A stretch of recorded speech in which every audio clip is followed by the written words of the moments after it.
ओम नमस्ते जी। योगेन चित्तस्य पदेन वाचं मलं शरीरं शुचिवैद्यकेन योपां करोतुं प्रणनं मुनीनां पतंजलिं प्राञ्जलिरानतोऽस्मि। आइए, आज आयुर्वेद विज्ञान में आपका स्वागत है। जो महर्षि पतंजलि ऋषियों में श्रेष्ठ ऋषि, मुनियों में श्रेष्ठ ऐसे महर्षि पतंजलि जो योग में, महाभाष्य में और आयुर्वेदिक चिकित्सा में, वाणीपद में ये सर्वश्रेष्ठ रहा है, ऐसे उस महर्षि पतंजलि जी के मार्गदर्शन में हमने कुछ औषधि पौधों को लेकर पहुँचे हुए हैं। अभी मैं मैकल श्रेणी सतपुड़ा पर्वत पर हूँ और यहाँ पर आज मैं खास कुछ आयुर्वेदिक औषधियों को लेकर उपस्थित हूँ, जिसमें मुख्य रूप से आज मैं बात करूँगा कुटज और नील शंखपुष्पी के बारे में। और इसको, ये कुटज है, इसको इंद्र जौ के नाम से भी जाना जाता है। इसका फल अभी लगा हुआ नहीं है, इसका फल 1.5 से 2 महीने बाद इसका फल आ जाएगा। तो आइए इसके बारे में जानकारी लेते हैं। और ये जो कहीं कहीं पर यदि पुराना फल लगा हुआ हो तो उसको भी मैं दिखाऊंगा।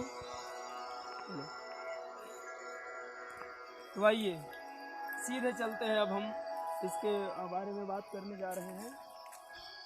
यहाँ पर पूरा कुटज करवार, यहाँ पर बगीचा के रूप में आप मान सकते हैं इसको। तो इसका फूल मैं धर्मेंद्र जी को चाहूँगा कैमरा को सीधे इधर दिखाएं। ये कुटज इंद्रजौ का ये पुष्प लगा हुआ है अभी, और बहुत ही अच्छी इसका सुगंध भी है। मोगरे में जैसे सुगंध रहता है, ले लो, मोगरे में जैसे सुगंध रहता है वैसी पूरे इधर इसका सुगंध, ये बहुत ही अच्छा सुगंधित हो रहा है आसपास की वातावरण। और इसके खास क्या लाभ है, इसके बारे में चर्चा करने के लिए उपस्थित है। अभी मैं बोल रहा था ना, फल ज़्यादातर नहीं लगा हुआ है इसमें, मतलब ये ऐसा, ये इंद्रजौ इसमें ये एक है, इसमें हम आपको दिखाते हैं। जैसे ये अभी ये सूख चुका है, इसके जो बीज है वो बीज गिर गया है, अभी नहीं है इसमें। तो इसी में जो रहता है वो इंद्रजौ कहलाते हैं। और जो नपुंसकता का शिकार हो चुका है, दुर्बलता है, उसके लिए इसके बीजों का हम तरीका से चूर्ण बनाते हैं।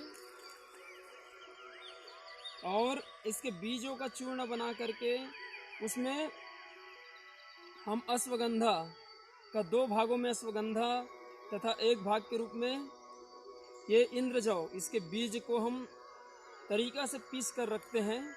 और उसमें थोड़ी मात्रा में मिश्री भी मिला लेते हैं। और मिश्री मिला करके उसको दूध के साथ सुबह शाम सेवन करने से शक्ति बढ़ते हैं, बहुत ही अच्छा ताकत आते हैं। अब मैं बात करूंगा इस इंद्रजौ के और ख़ास जानकारी, जैसे डेंटल संबंधित, दांतों की बहुत ज़्यादा तकलीफ़ों, दर्दों से कोई व्यक्ति पीड़ित है तो इसके छाल होता है, ये इंद्रजौ है। इंद्रजौ की जो छाल है, इंद्रजौ की ऐसे छाल, इस छाल का पहले क्वाथ बनाते हैं इसको। और इस क्वाथ को हम थोड़ा सा प्रतीकात्मक रूप में प्रयोग के लिए दिखा रहे हैं। धर्मेंद्र जी, ये जैसे ये छाल है,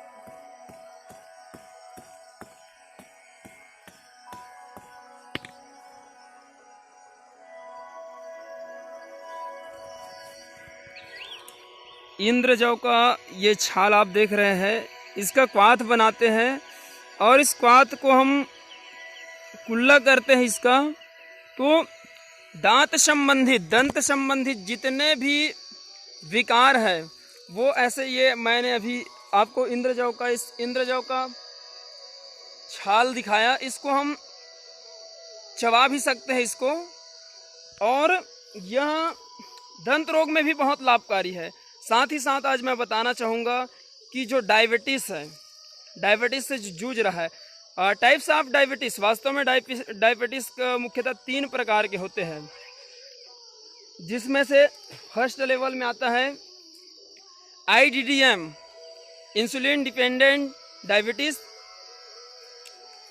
मिलिटस, और एक होता है NIDDM, non insulin dependent diabetes मिलिटस, और एक होता है गैस्ट्राइटिस, जो गर्भा अवस्था में होता है, उसको गर्भ अवस्था में माताओं बहनों को जो हो जाते हैं वो डायबिटीज़ होता है। तो 3 प्रकार से मुख्य रूप से डायबिटीज़ होता है। तो आप मधुमेह शुगर के लिए प्रयोग कर सकते हैं आप इस डायबिटीज़ को। ये मैकल श्रेणी है, सतपुड़ा पर्वत पे है हम, और सतपुड़ा पर्वत में है। तो मैं आपको बताना चाहूँगा कि शुगर के पेशेंट को ये फल लगा हुआ है, ये फल भी लगा हुआ है, कुछ कुछ जगह दिखाई दे रहा है हमको। तो क्या है, अभी तो इसका फल जो है प्रायः सभी जगह नहीं है, झड़ चुका है, और कहीं कहीं पास लगा हुआ है, उसको मैं दिखाना चाहूँगा। तो यह है कुटज, इंद्रजौ का ये फल लगा हुआ है।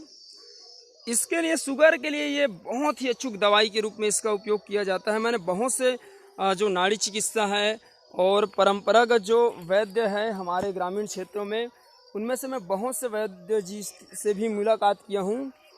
तो उनका एक अनुभव है, और इसको आचार्य बालकृष्ण जी ने भी इसके बारे में बहुत ही हमको अच्छे जानकारी देते हैं। तो आज इंद्रजौ का प्रयोग शुगर के पेशेंट के लिए कैसे किया जाता है, इसके बारे में मैं बात करूंगा। अभी जो मैं प्रारंभ में भी आपको छाली दिखाया इस इंद्रजौ की, इसको छाली को हम निकाल लेते हैं, और हल्का सा इसको निकाल करके लगभग 1 गिलास पानी में, यदि हम एक व्यक्ति के लिए तैयार करते हैं तो 1 गिलास पानी रख लीजिएगा और उसको अच्छा से उबाले, और इसमें इंद्रजौ का आप छाली को उसमें रखें। 2 से 3 ग्राम इंद्रजौ की छाली को आप उसमें रखें, और छाली को रख करके अच्छे से उबाले उसको तरीका से। अब जैसे ही आप कम से कम 1 कप की मात्रा में बचता है, तो एक काढ़ा के रूप में इसका तैयार कर सकते हैं। जो मैंने 3 प्रकार की शुगर के बारे में बताया, एक में इंसुलिन बनता ही नहीं है फर्स्ट स्टेज में, और सेकंड स्टेज होता है स्राव होने नहीं देता, तथा गर्भावस्था में गर्भवती महिलाएं जो बहुत ही पीड़ित रहती है, क्योंकि अब जो गर्भवती महिलाएं हैं, माताएं हैं, उसको एलोपैथिक की भी कोई दवाई नहीं दे सकते। अगर यदि दवाई देते हैं तो उसका साइड इफेक्ट सीधे बच्चे पर पड़ेगा। तो उस स्थिति में क्या करें, उसके लिए आयुर्वेदिक औषधि के रूप में ये इंद्रजौ है। और इस इंद्रजौ, ये फल यहाँ पर भी दिखाई दे रहा है, इसमें ये लगा हुआ है। हम लोग हवन यज्ञ सामग्री के लिए भी इसका उपयोग करते हैं। तो उस काढ़े को बिल्कुल थोड़ी 2-2 चम्मच गर्भवती महिलाओं को 1 से 2 चम्मच दीजिएगा। और जो शुगर से जो पीड़ित है उसको इस काढ़े को प्रतिदिन सुबह शाम खाली पेट इसका सेवन करना चाहिए। इंद्रजौ के बारे में भारतवर्ष में यह एक प्रसिद्ध औषधि पौधा है ये, तो ज़रूर इसका प्रयोग आप कर सकते हैं, लेकिन आप एक वैदिक परामर्श के सानिध्य में ही इसका प्रयोग करें तो ज़्यादा उचित रहेगा। तो आज इंद्रजौ के बारे में हमने आपको जानकारी दिए। वैसे इस जो मैकल श्रेणी पर्वत है, इस पे हजारों से भी अधिक दुर्लभ औषधियाँ यहाँ पर उपलब्ध है।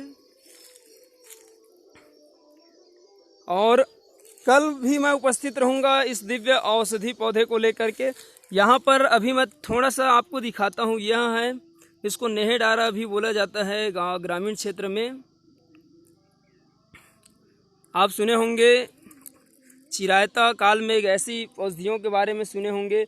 यहाँ पर वज्रदंती है जिसको कट सरैया भी बोलते हैं, तो इसके बारे में मैं कल आपको जानकारी जरूर दूंगा। बला है यहाँ पर काफ़ी मात्रा में। यहाँ नील शंखपुष्पी भी अधिक मात्रा में उपलब्ध है, जो कि शंखपुष्पी जो है मेधा शक्ति को प्रबल करता है, तीव्र बनाता है। और भूमि आंवला भी बहुत अधिक मात्रा में यहाँ देखने को मिल रहा है। भूमि आंवला है, काल मेघ बहुत ज़्यादा है यहाँ पर। तो आयुर्वेदिक औषधि को मैं ये नहीं बोलता कि आप उसको कहीं पर भी उसका आप बगैर परामर्श के सेवन करें, ऐसा नहीं कहता। लेकिन आप अच्छे से जो हमारे वैद्य हैं, परंपरागत वैद्य हैं, उनके सलाह से ज़रूर इसका उपयोग करें। बहुत ज़्यादा मात्रा में यहाँ पर देखिए दुर्लभ जड़ी बूटी दिखाई दे रहा है। ये है आपका नेहेडारा बोलते हैं छत्तीसगढ़ में इसको। ये वज्रदंती है यहाँ पास। पुटूस से लेकर के बला से लेकर के काफ़ी मात्रा में यहाँ शंखपुष्पी भी दिखाई दे रहा है। और बिल्व पत्र भी यहाँ बहुत ज़्यादा है। लेकिन मैं खास आज इंद्रजव पर ही बात किया हूँ। आपको नील शंखपुष्पी का एक पौधा आपको दिखा देता हूँ, ताकि कल इसके बारे में मैं चर्चा करूँगा। यह है नील शंखपुष्पी।